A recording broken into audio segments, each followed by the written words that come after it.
Hello, it's John Heaton, and today I'm going to choose 15 tracks which are kind of keyboard-led or feature significant keyboard parts. And this is partially in response to the sad news that Gary Wright passed away a couple of days ago. Gary Wright, famous keyboard guy, had a successful solo career in the mid-70s and played on a lot of, or virtually all of, George Harrison's solo records and a couple of Ringo singles. I saw him when Ringo came to Budapest in 2010 with the All-Star Band. So a bit of a sad loss. Anyway, that prompted me to think of Gary Wright, keyboard-led songs, and I've come up with 15.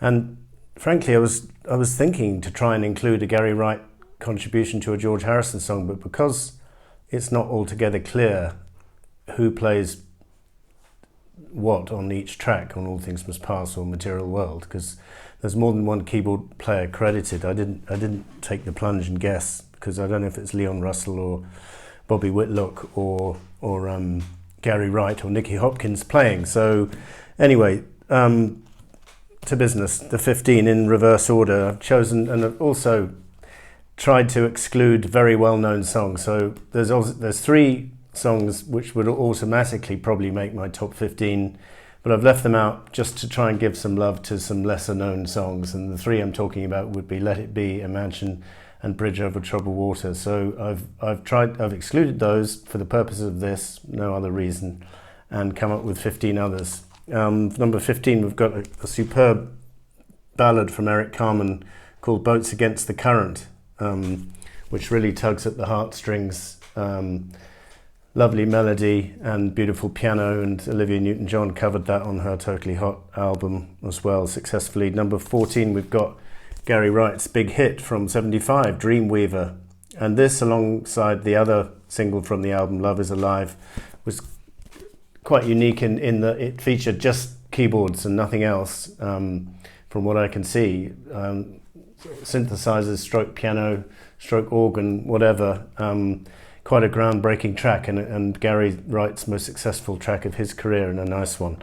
Number 13, we've got Steve Winwood, the maestro of several instruments, including the guitar as well, but here he demonstrates on the closing track of this album, There's a River, his complete mastery of the keyboards, and just supplies a lovely organ stroke synthesizer part to go with the melody of There's a River, which is one of his most beautiful melodies.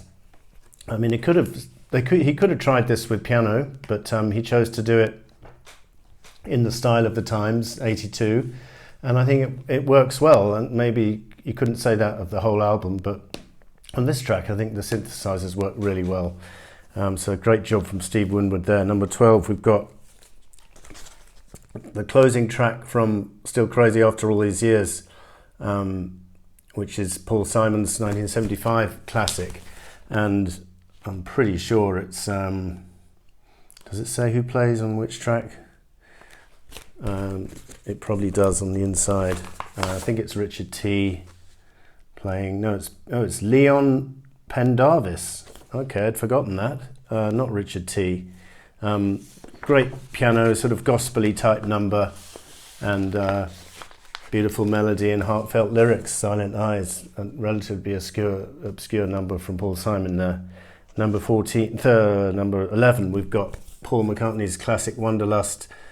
For me, if push comes to shove, I could have chosen Maybe I'm Amazed, of course, but I went with Wonderlust to give some more exposure to that song. I think it's more or less the most successful piano ballad of McCartney's career in terms of the melody and the sentiment, and the vocal is just beautiful. 1982 that one was from. Number 10, we've got Werewolves of London, which was a number 21 hit in the US, so I haven't excluded it because it didn't get to number 1, but it is a well-known track. But I just love the fact that the whole song is literally based around a couple of chords, and it's quite an easy one to play on the piano once you've learnt that riff. And I played it in a concert in January with my sons on guitar, and I was playing the piano part, and it was quite exciting. I wasn't singing, mind you, but it's a good one, and relatively simple, as I say, but just very distinctive notes, those pounding notes at the beginning, which basically continues throughout the whole song, even through the guitar solo. Number Warren Zevon from 1978, that was. And now we've got a Beatles song from Revolver, For No One, quite a short track, just around about 2 minutes in length, I think, but Paul McCartney plays a very simple piano track, or electric piano track, and it's absolutely central to the song, and even in the middle when he's going in your eyes you see nothing, he's playing keyboards there, and is just perfect for the song, and one couldn't wish for a better accompaniment. And the other Beatles were probably thinking, well, I'm not really needed on this track because Paul's come up with the goods on his own on that track. So number 8, we've got Shine On Through, the opening track from Elton John's 78 album, A Single Man, where he stopped writing with Bernie Taupin for a while and wrote songs with Gary Osborne, and very, very heartfelt tune, and a very nice one to play on the piano, this one, Shine On Through. And if you want to see a version of him doing it, he's performing it on the Morecambe and Wise show, which is pretty hilarious because Morecambe and Wise in the audience watching him, so that's worth checking out. But I think it's a very underrated album and an underrated track. Shine On Through, stepping out from ELO, the last track on side 2. Richard Tandy supplying the piano, of course, on this track. Gorgeous ballad, and it's not necessarily piano-led, this track, but it's significantly piano is to the fore to a significant extent, even though it's got all the strings on top of it, and Jeff Lynne's obviously singing, and it's just a very uplifting track. Number 6, we've got the track from side 3 of the White Album, Sexy Sadie, which I think Paul's piano sort of lifts the song to another level, because if you've heard the anthology version, they were kind of struggling to find a good sound, and then Paul suggested a piano part, and although it doesn't dominate the song, it's a very key constituent of that sound, and as I say, I think it lifts it to another level. So that's Sexy Sadie from the White Album, with obviously a glorious melody and interesting words to go with it. Number 5, this is a relatively well-known song, but it didn't get to number 1 in the charts as far as I'm aware. I'm not even sure if it was a single,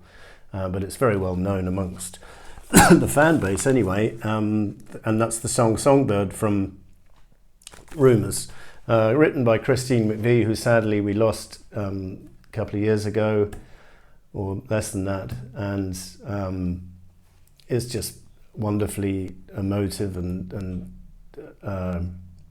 very heartfelt, beautifully sung. I think Lindsay's contributing a little bit of acoustic guitar maybe, but it's mainly Christine on the piano accompanying herself. And she did do a version of this track on a recent album which just came out after she died, or just before she died, and it was with guitar, and it just didn't work. I mean, or it was with strings, actually. It was with strings. It was arranged by Glyn Johns, and I found the piano was sorely lacking on that version. So that just tells me that the piano is a key constituent of that particular song, Songbird from Rumours. Number 4, is Rick Davis's beautiful ballad at the end of side 1 of Even in the Quietest Moments, Downstream, co-written with Roger Hodgson, as all their songs were. They had an agreement to credit each other, even though I think they probably did most of their songwriting alone. This track sounds like a solo Rick composition, but anyway, and the others are not featured much because there's no need. It's just Rick accompanying himself on the piano and singing this gorgeous ballad to this girlfriend of his, or wife, and very moving, very moving. Check it out if you haven't heard it. Number 3, we've got the Beatles doing Hey Bulldog on this Yellow Submarine soundtrack, which featured only 4 new songs, but that was the best of the 4, and a storming piano riff at the beginning, which continues all the way through the song, and John's playing the piano on this. Pretty sure he's playing the piano on this, and it's a lovely spirited vocal and great guitar solo from George, but the piano is what makes the song. Number 2, we've got the Corgis' big single from this album, dumb waiters. It was 1980s. Everybody's got to learn sometime. I think it was 1980, and it's just gorgeous chords. And I learnt this to play on the piano. They're pretty difficult chords, quite not very standard chords, shall we say. I forget what they are, but it's like diminished something or other, and very satisfying and very well sung. And there's a good video, or a couple of videos of them performing this, and this was deserved top 10 single for the Corgis. Number one, we've got, I think I've put this top of my Lenin tracks of all time, and hence it would be top of my keyboard tracks, because I think George Small, originally John Lennon played the piano, and then he got George Small to play it on the final track, and all those fiddly bits are probably George's work, but Lennon had the idea for the chords and obviously the melody, and then George Small just plays a wonderful final track, and it's just it's one of those songs where the piano and John's voice just go hand in glove, and it's just wonderful to see. So this was my 15 tracks currently, which I came up with, of songs which are either keyboard led or have a significant keyboard element, whether it's piano or synthesizer. And I hope you enjoyed that. Thanks for watching, and rest in peace, Gary Wright. See you next time.